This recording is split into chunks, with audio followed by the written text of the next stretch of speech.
Welcome to the Executive Lounge with me, Inshira Ado. And what day is it today? See, I've been so confused now with all the holidays. It's Tuesday, but it's the 7th of May. For a moment, I thought it was the 6th of May. This year has been quick. I don't think Usain Bolt has anything on this one. So, in a moment, I'm going to be introducing my guest for today. And there's quite a lot of interesting stuff happening around us. A recent survey or report has indicated that the entertainment industry in Ghana could hit $1 billion or across the sub-region. And question is, if the slice or the pie is getting bigger, wouldn't we want a slice? And how much of that pie do we want? How much of the work required to get a decent slice of that pie are we already doing or need to do to ensure that we're getting a generous helping of that entertainment industry cake?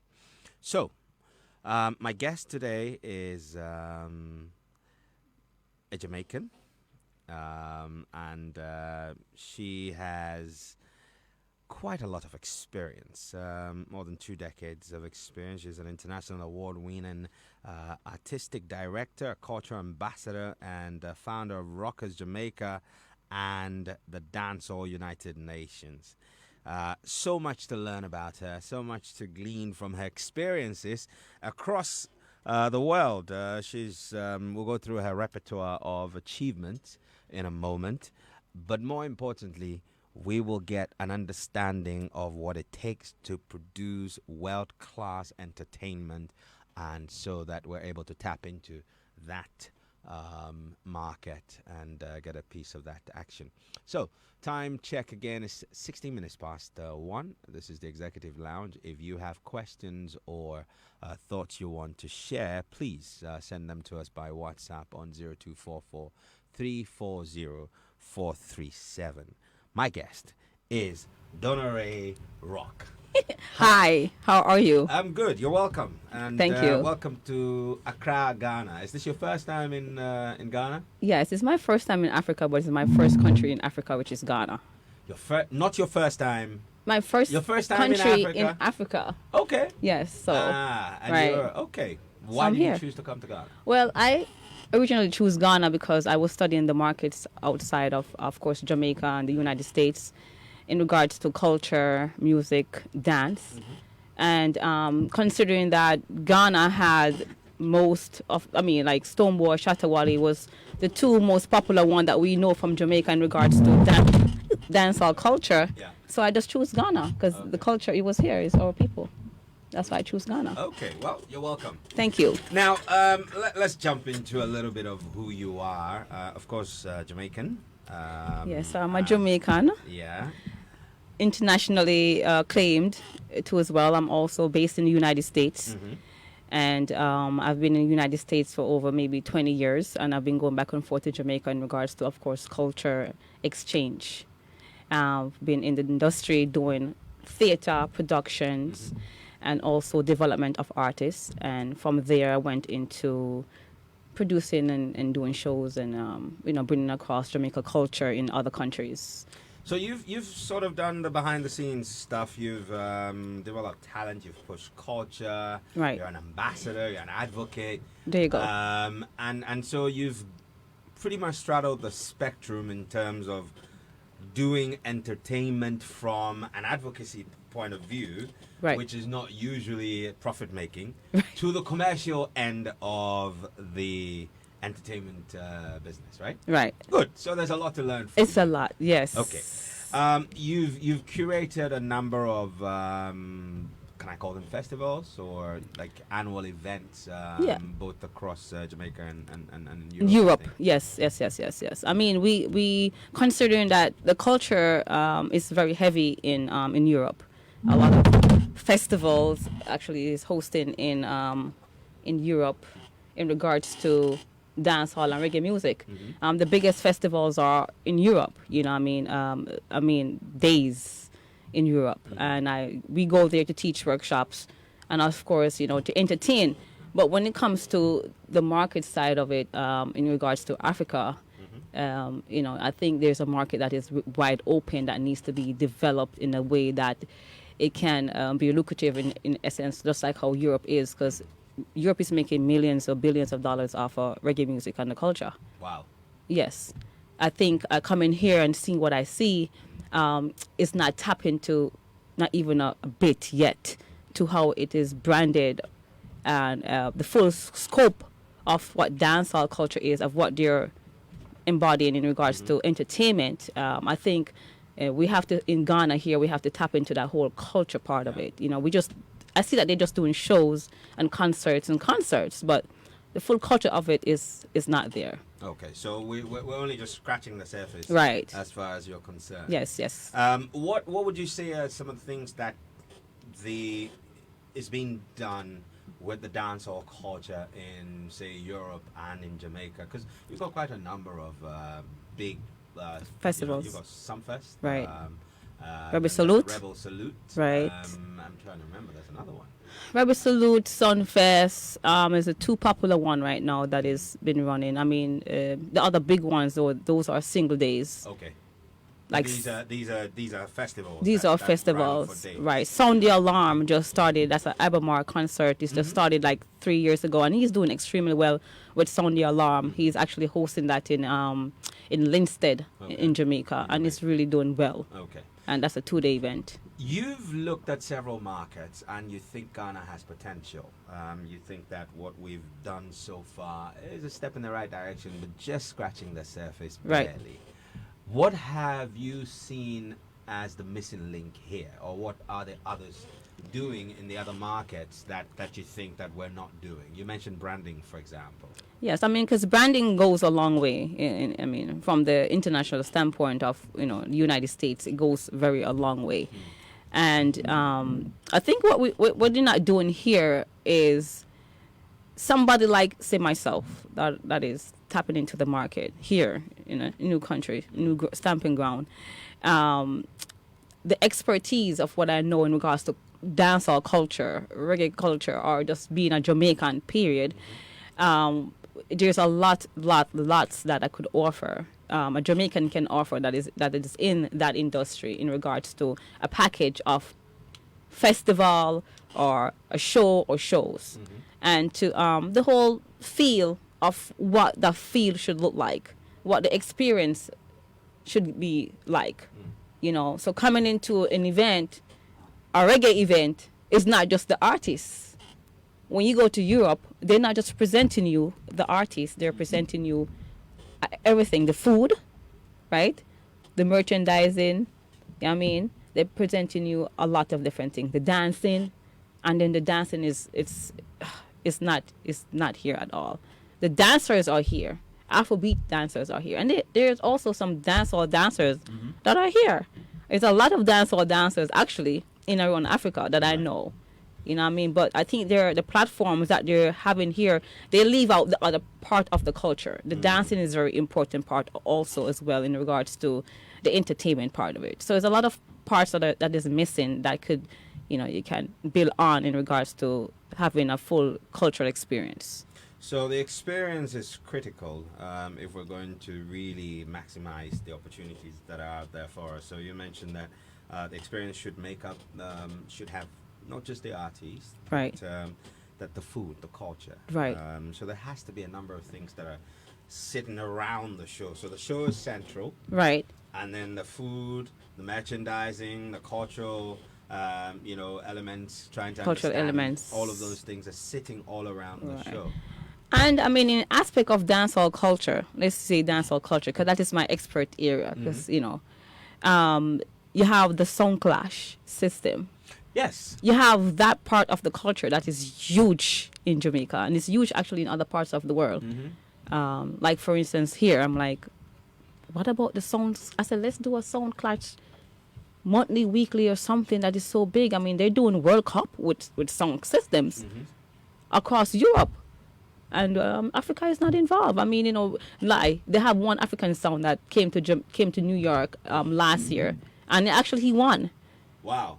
Yes, it's an African sound. Won. It named. I'm just gonna tell you the name of it. But they want so. My thing is, I come here and they say, well, oh, Ghanaians don't like this. The Ghanaians not doing this. Ghanaians are to this and Ghanaians into that. And they try to find all these excuses to not give the people them what they should give the people. They're assuming, okay, they just only like white rice. And that's it. You never try something else and give it to them and say, okay, package it nicely, add the proper seasoning and spices in there so it could taste good and give it to the people. So there's a certain a risk aversion on the part of the people who should be providing alternatives to them. Absolutely. Let me take you back to and when you started saying this, my mind just went to the skits on Sean Paul's album Dirty Rock, and in one of these skits, it sounds like an uptight, man telling a younger man that you're not going to take me to a dancehall event. I don't want to go to a dancehall event, and I don't want to be a part of, all the. Do you feel that maybe there's a certain stereotype that dancehall needs to fight? All right, so this is where I come in, and that's what I've been advocating for years. Is to bring out the attractiveness of our culture. To paint this beautiful picture, that's what it is. Now, there's good and bad when it comes to dancehall, but maybe there's not even a bad. I think the bad, I would call it a rebellious state for our people. The history of Jamaicans and where we come from and our experience as Africans and where we are now in Jamaica in regards to how we are from within. We are a rebellion type of people. We are very aggressive. We are fight back. We are those kind of people. And the activities in dancehall, within the dancehall space, shows you that people are really rebelling. Now, if you don't understand it from that perspective view of where we come from, the negative experience that we had over slavery and all these things, it is still strongly in Jamaicans. If you go to Jamaica right now, you will see that the aggression and that fighting rebellion thing is strongly in our people in Jamaica. They don't take no check. That's what Jamaicans are, and so they put that into the dancehall. So the dancehall space is a space where they freely express. Now that spirit of defiance. Yes. Now the negativity or the stereotype that comes with it is just the stories that is actually really happening to these people. When you hear a Vice Cartel, Movado sing a song, it is actually what is really happening. Okay. These are things that is really happening to us. So now those are the stories. That's what dancehall is. Dancehall is your story of your life or what's happening in the streets. You understand? So now it's the only thing that the negativity is maximized so much there. The people then from outside who doesn't understand the depth of our culture or depth of our people as Africans, then they would see of like, no, I'm not going to dancehall. I'm not going to dancehall, or they would say dancehall has this negative stereotype, right. But it do have a negative stereotype. No, but if dancehall is an expression of the spirit of defiance by the Jamaicans.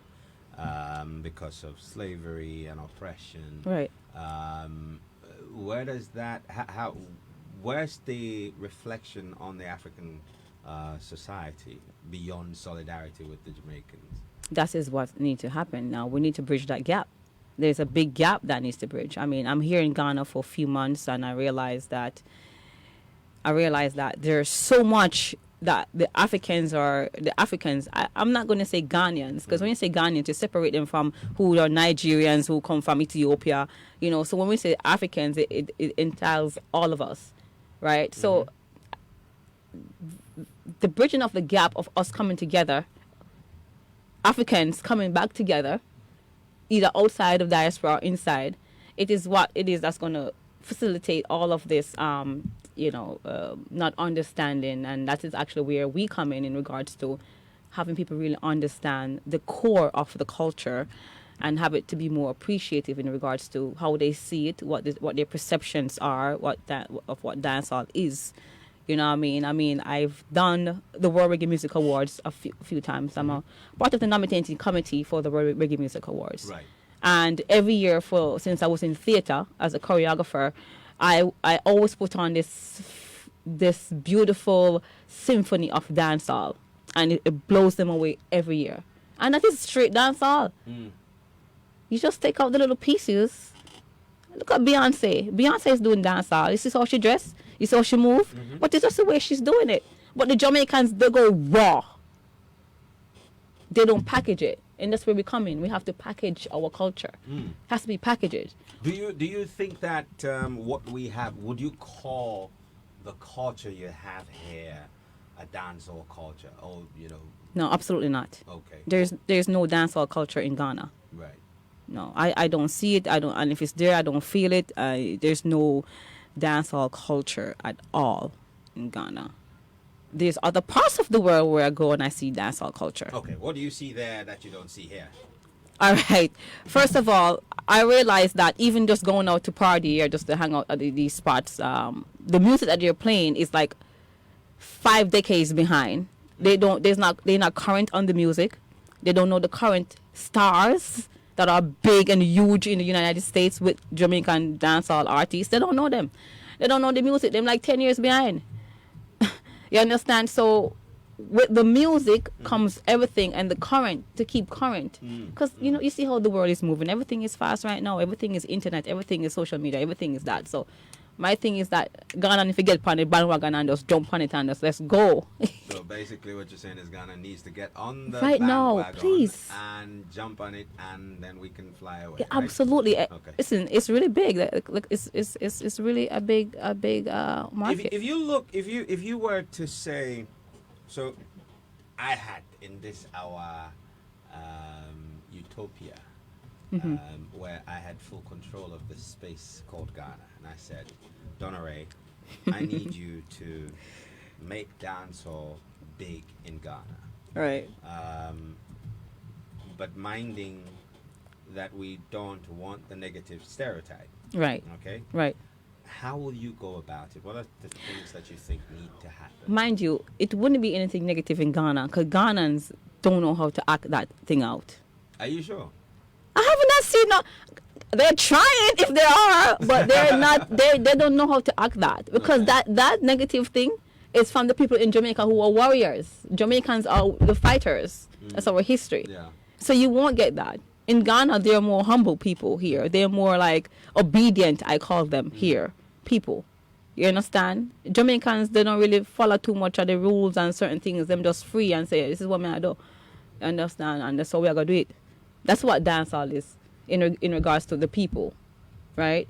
So in regards to your question, here it's we could ignite a whole culture of a beautiful culture of dancehall here, right? With them just starting off with the music and weekly activities or monthly activities in regards to having the people really experience the positive side of dancehall. I have a whole selection of music, of dancehall music that are from these new trending stars that Ghanaians don't know, and all the songs is all positive words. Okay.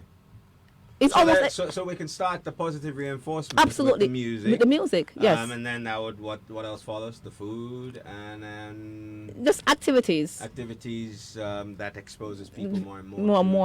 More and more. I understand. Can dancehall be a force for good? Dancehall is a force that is for good. It's not can be. It is. Right. Considering look at Europe, for instance, right? In Europe, every month you have over maybe a plane or 2 planes coming to Jamaica and ships coming to Jamaica with all white people, Caucasian, that are coming to Jamaica just to study dancehall. Wow.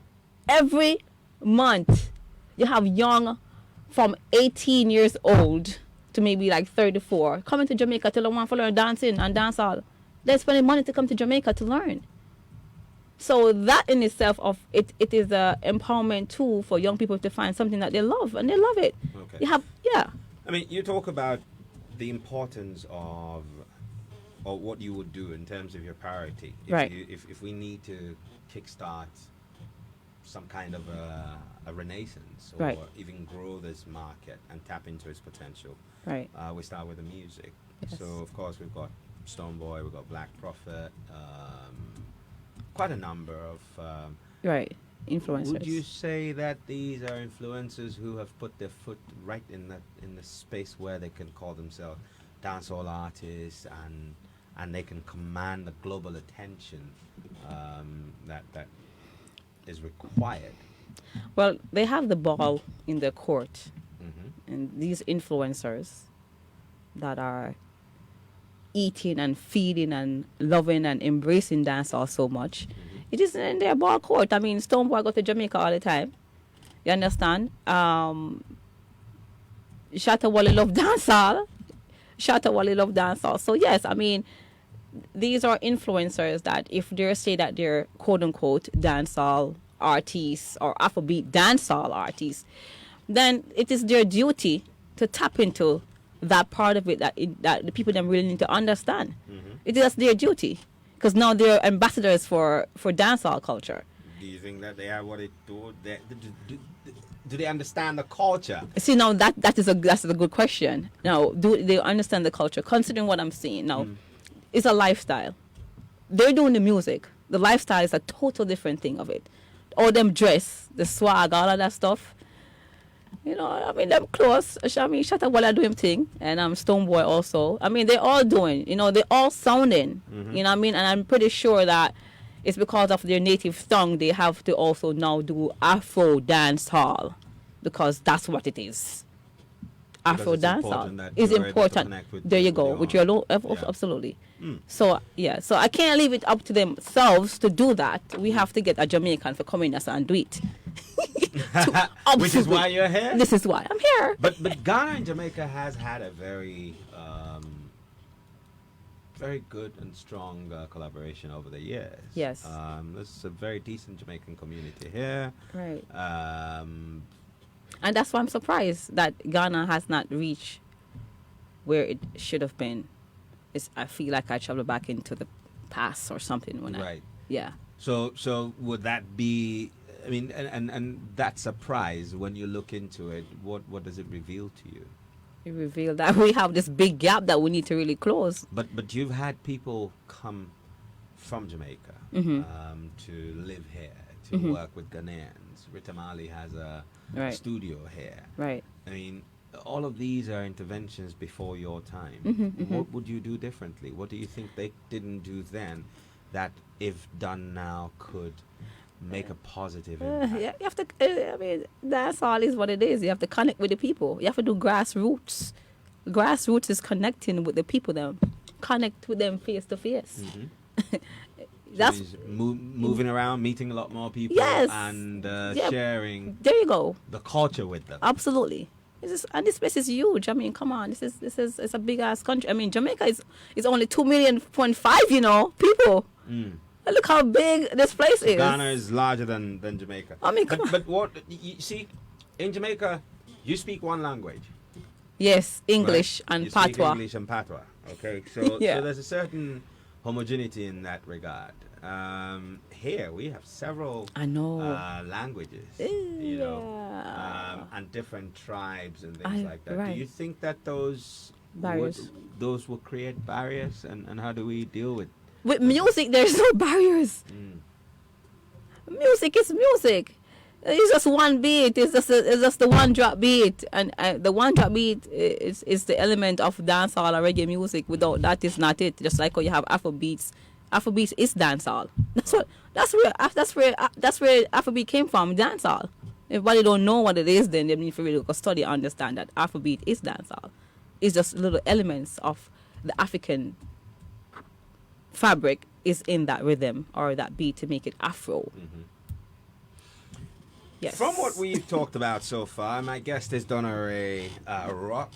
She's an artistic director. She's gone from theater, choreography, to shows. She's on the panel for World Dancehall Awards, right? Yes, for the International World and Reggae Music Awards. That's right. And, you know, you've advanced some very interesting thoughts about how we can bridge that gap. Right. And I see some very interesting spin-offs. You know, for example, you talked about fashion. Oh! That is just the biggest thing in dancehall culture, Right. as a Jamaican. Matter of fact, just Jamaican, period. The fashion. Oh my God. We love clothes. We love fashion. We can take this and tear it up next week and paint your son. Say, all right, change a suit or something, change. And you see the people them, they're down in Jamaica, they don't really have a lot of money, but they're like clean. Like fashion is up. It's all the time. Right. So the fashion goes so much. I come to Ghana, I'm like, people are not dressing. People are not putting on clothes. Them just regular. They're not being creative of what they have. And Africans are creative, extremely creative people. The things I see them do, I'm like, how did they do that? How did they do that? Yeah, but it's just exploring. So you in Ghana, what have you noticed? Are we boring? Are we boring? Or we do have what it takes? And I noticed when you were talking about the people you've observed, you said that Right. Shatawale is doing his thing. So Yeah. is it that he has something? Does he remind you of what a dancehall artist or the culture of dancehall should look like? No, not necessarily. Okay. Some of his actions you would never see a dancehall artist would do. Okay. There are certain behaviors that Jamaicans would not do. We can't do it, and it comes from that part of the culture. Okay. There are certain things here that I see men do, and I say, oh, how do they do that? I'm like, why is it that they're doing that? They're men. And in Jamaica, you would never ever see us do certain things. Like, for instance, I realized that men carry this purse here, right? This purse. Yeah. One purse thing, like a purse thing. I know what you're talking about. I don't have mine here. So in Jamaica, I'm like, brother, are we like, what is that? Okay. Like, why they carry the purse? But it's a culture thing. You understand? So it's just certain things to understand with the culture, as far as like, it's not a barrier, but it's just a practice. That's what we have practiced. So that's what we have thought. I mean, they teach us that, they teach the men that, and we just adapt to those principles, and we just, that's what it is. You don't know, so we just, Jamaican, especially the men, they're very, every word is serious. The word that you're saying to him, you have to be careful that the word that you're saying to him. They take it that literally serious. Yeah. So, I mean, it's just certain things that he's doing that I know that Jamaican or dancehall artists, quote unquote, they wouldn't do. Right. Yeah. Going back to the fashion. Yeah, and style. What opportunities do you think in terms of the culture? So there's this food, right? Yeah. Okay. Of course, we've got a few restaurants in Ghana that do Jamaican food. Mhm. Okay, so that's one aspect. Right. Or one small box we can tick in terms of the various things that make up the culture. Right. Fashion. Fashion is a big part. Can you help me paint me an image of what Jamaican fashion is like and why that's so different from what we have here? It's a mixture of pop culture with because Jamaicans are influenced on the pop style. Or maybe I'm lying. That is actually our style. They just take it. Yeah. But our style is just like it's variations of different tailoring suits. I mean, Shabarang started off with this whole linen suit and all these things, shorts, and then the Clarks and the mesh marina. Those are for the older foundation man. Mm-hmm. But the trending youths them nowadays, them just want a nice pants that just fit very close to them body, a nice shirt, design shirt. Just it's not plain shirt. The shirt that has it on either prints a particular kind of way. You understand? Or them just you may pop a collar down like this. Oh. The Jamaicans may put it up like this. Like this. Yeah, or they may just broke up this up here, so you understand, and maybe they would have a little red, green, and gold or something, a leather thing right here in the Right. pocket. They would just detail it out. It's really details. It's the same So clothes. it's just details. And It's there's just an details. opportunity for us to tap into this. Yes. It's fashion, it goes a long way, man. You Okay. go into the dance hall, it's really fun. All right. Now you're painting an image that makes me want to experience the dancehall. So we talked about the culture. There's part of the culture. There's fashion, and then there's. Do you foresee? And one of the things that are important. Do you foresee the fashion aspect of dancehall creating economic upliftment? Absolutely. I mean, remember, Africans are creative people. I mean, we are creative people. So you just take what you have and just add elements to it. You're not changing anything about your culture. It's just taking it and just adding. You know, I mean, the girls that go into dance hall with mesh stocking and, you know, the different kind of hairstyles and, you know, the different kind of naked clothes. You know, that women in dance hall, they dress a particular kind of way.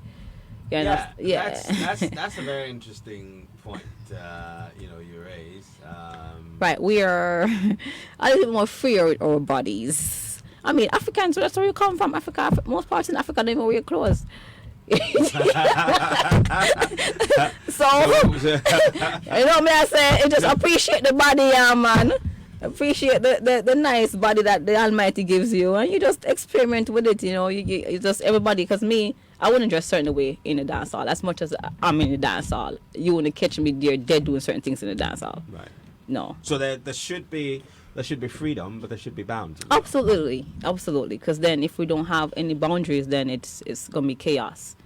So yes, and you know. And most of these people that doing the spreading the negativity of dancehall, and people think that's what dancehall is I know those kind of people, and it's mostly the dancers in Jamaica that are spreading most of the negativity actions, because they're the one that they're fulfilling what the music is saying. So them say gun finger, they must show you the gun finger. You understand? Cut off your head, they must say cut off your head. So they showing you all that stuff. Right? Some of the girls, they jump off a ceiling and jump on the floor, and they're doing all these crazy things, and I'm like, no, that's for stop. So there has to be a distinction between entertainment and... But these people have influence. What? They have influence yes, on people. They have very much influence. And so how does society guard against negativity or the negative elements? That's not seeping through. That's the reason why we need entities or events that could embody and show that, so they will see this is it, and that's what I'm looking to do. This is it. That is just an act that these people have in their own mindset that you can't control their mind. They're doing that, but there is here. Just like how you would have corporate versus ghetto.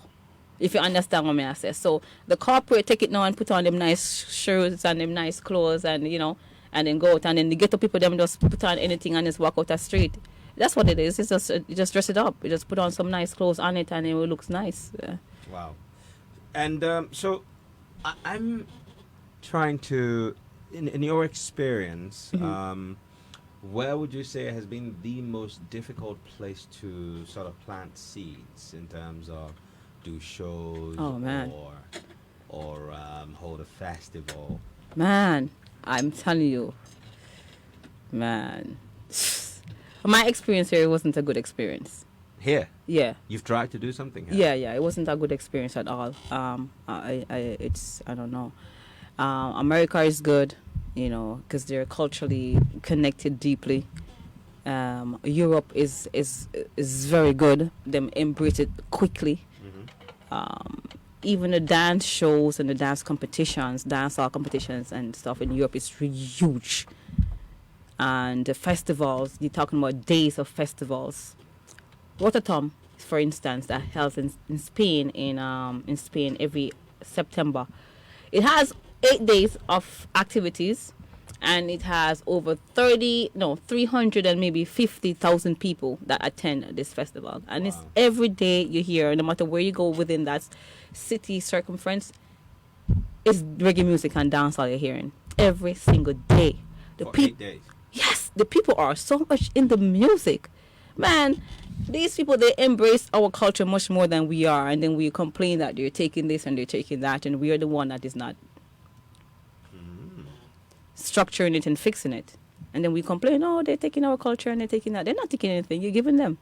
We need to stop giving people what we have created and start packaging it properly and start execution. Simple. So dancehall music has actually influenced quite a lot outside of the culture, right? And it seems as though the real value, commercial value, is made elsewhere. For example, you mentioned that the way Beyonce dresses. Yes. That's dancehall. I mean, sometimes Nicki Minaj, yeah, all of them. Rihanna, all of them. Every single one of them is dancehall. Look what they're doing now. Inspired all of this, but it sits within the pop culture space. So how do we take back the dancehall identity and the culture and build on it and add value? We need to put together a structure.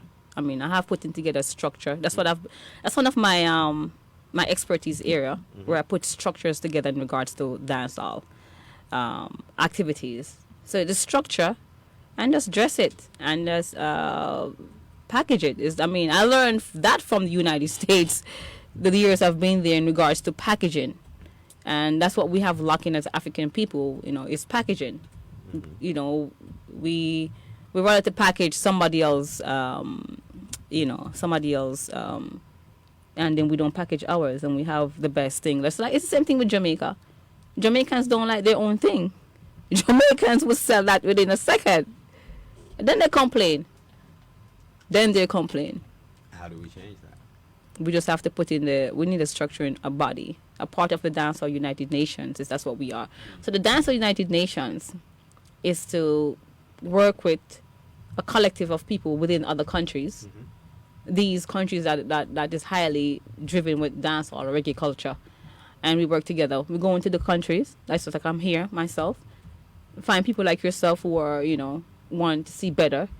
And we work together, and we put those things into play, and we execute. So that's how we unite together and bridge that gap, in regards to, putting that whole, culture together in regards to fixing it. So we're 10 minutes away from 2 p.m. and I've been having a chat with Donnaray Rock, and she's the founder of Rockers Jamaica, and also the Dancehall United Nations. So she's created a unique universal platform for dancehall culture. She's an advocate, and she's done a lot of work in the United States, back in the Caribbean as well as Europe. And she just mentioned that she made a foray into Ghana that didn't start quite well. What do you think went wrong, and what lessons have you learned? Wow, what went wrong? See, when you go into a new turf, as a Jamaican, Jamaicans are embraced all over the world. Once you're Jamaican, people just love you. That's my experience. And is that largely because of Bob Marley? Say. And then Cool Runnings and Usain Bolt. I don't know what those things are. If it's a food, or how we talk, or maybe it's a patois, maybe the music, but it has to do with some of those, of course, right? It's a big part of that, of course, because they spread it further for us. That's right. Right. So I mean, in regards to my experience here with what happened, of course, is they may say that not connecting with the right people, and then but you're directed towards those people who they say is the right people, but then those are not the quote unquote right people. And then you have some people that they say they love dancehall or they love reggae music, but then at the end of the day they're still in the back fighting against it in a sense. And there's some of them who are, their mind is so closed that they're not really ready to open up their the mind in regards to getting out of that box that they're used to. Right. Well, we're coming to the very end of our conversation. It's 2 minutes to the top, it's 8 to the top of the hour, and I always end the show with one song that I will choose for you. It's my favorite all-time reggae artist. Who's that? And I will be playing you a song from him in a moment. Who's that? I can't tell you just yet. But what are your final thoughts on if anybody wants to venture out and push the culture, the entertainment culture, and tap into this space, be it dancehall or reggae or Afrobeat? What do you think? 2 things you think that they ought to take with them, no matter where they go. The attitude is very important, and of course the fabric, which is that uniqueness of where it comes from, the 90s. That element. You have to take those. Once you have the attitude and the fabric, then then there you go. You have what it takes to do that, because then that's everything that you have right there. Right. Right. The blueprint of the culture. Mm-hmm. Yeah. Okay. Finally, one lesson that you've learned. One lesson. Mm-hmm. One lesson. In Ghana? Mm-hmm. One lesson. Wow. What kind of lesson we learned? Oh my God. There's so much lessons I've learned. Okay, just snatch at one of them. Or share some of them. Some lessons you've learned. All right. So I've learned the language in regards to interpretation. Mm-hmm. You're talking to a Ghanaian, they say, yes, yes, yes, yes, yes. And it's no, no, no. And I'm like, okay. So it's like, it's false. So, I'm like, don't say yes and it's no, please. Stop doing that. So Ghanaians, and it's quite interesting. You're not the first person who said this. The Ghanaians can be agreeable, but doesn't mean that they agree. Right. Okay. And another one. Man. Ghanaians are afraid to say no, it seems like. Mm. Yeah, so them just what we call lie. Them tell enough lie. Yeah, so it's not really like the lie, but they don't wanna tell you, like, disappoint you, I guess. Okay. You know what I mean? So And then in the end they do disappoint you. yeah, in the end they do disappoint you. Okay, Yeah. well, lessons learned. And, Lessons learned. And I like the frankness of your experience. So for me, here are 5 takeouts from our conversation. And the first one for me is that it's important that you brand, position, and package your ideas. Absolutely. Be it your culture, your music, and put it out there. Today, reggae music, something that started in the 60s, is like known the whole world over. Yeah. The United Nations recognizing reggae Yes, music. yes. So it speaks volumes of how, if you package things properly, it could go a long way. 100. Number 2 is that you need systems in terms of how things are done. Yes. So that it can be replicated. The success can be Yes. replicated. The next thing I feel is important, that you connect with people, period. Yes. Not necessarily the right people, but connect with people who will understand your vision, Right. who will understand the culture and understand the message that you're selling. Yes. And then the 4th thing is focus on delivering an experience. Yes. And not just just a product. It has to be around an experience.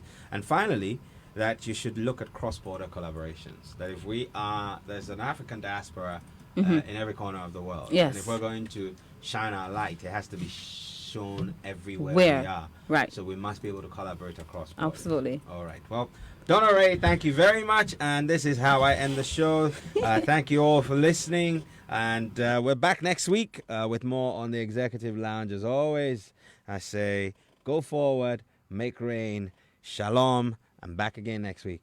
The news is up next with Komladum, and then Lexus Bill comes your way with Drive Time on Joy. But for now, this is how I end the show with my favorite, Hilton Valley Bujubanton.